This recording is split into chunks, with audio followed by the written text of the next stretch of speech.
அனைவருக்கும் வணக்கம். மனிதன் எப்பொழுதுமே புகழுக்காகவும் பொருளாதாரத்திற்காகவும் அவன் அன்றாட முயற்சிகளை செய்து கொண்டிருப்பான்.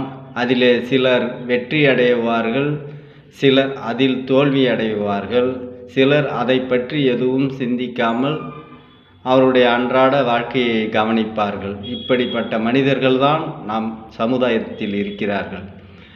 அதிலே சாதனை செய்ய வேண்டும் என்று துடிப்போடு இருக்கக்கூடியவர்கள், சாதனை செய்து சமூக அந்தஸ்திலே உயர்ந்த இடத்தில் இருக்கக்கூடியவர்களின் உழைப்பை நாம் எடுத்துக்கொள்ள வேண்டும்.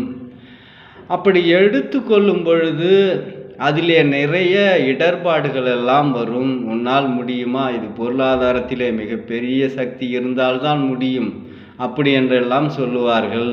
அதை பற்றி நீங்கள் கிஞ்சித்தும் கவலைப்படக்கூடாது. ஏனென்றால் நாம் செய்ய நினைத்ததை தைரியமாக துணிச்சலோடு செய்ய வேண்டும். அதிலே கொஞ்சம் நாணமும் பெற வேண்டும். அப்படி செய்தால் நாம் நினைக்கக்கூடிய இலக்கை அடையலாம். இலக்கை அடைய வேண்டுமென்றால் கடினமான முயற்சிகள் போதும், அதிலே உறுதியான நிலைப்பாடு போதும்.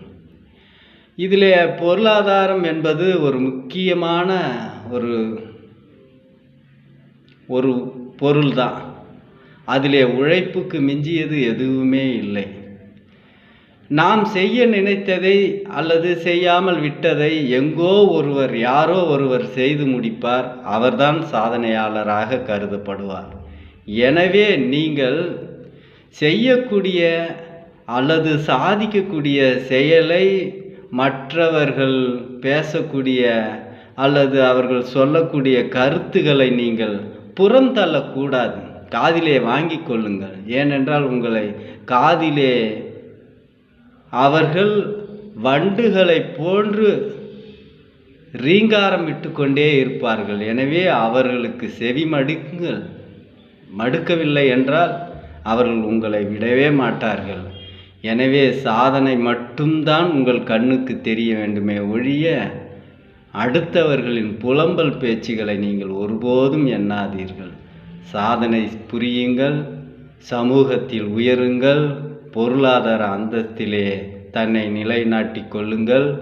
உங்களை நாளை சமுதாயம் வரலாறாகவும் அல்லது உங்களை ஒரு முன்னோடியாகவும் நினைத்து நீங்கள் எவ்வாறு மற்றவர்களை முன் உதாரணமாக எடுத்துக்கொண்டு உழைத்தீர்களோ அதே போன்று உங்களையும் மற்றவர்கள் முன் உதாரணமாக எடுத்துக்கொண்டு சமுதாயத்திலே வளர்ந்த சமுதாயமாக உயர்த்த நாம் எல்லோரும் இணைந்து பாடுபடுவோம். நன்றி, வணக்கம்.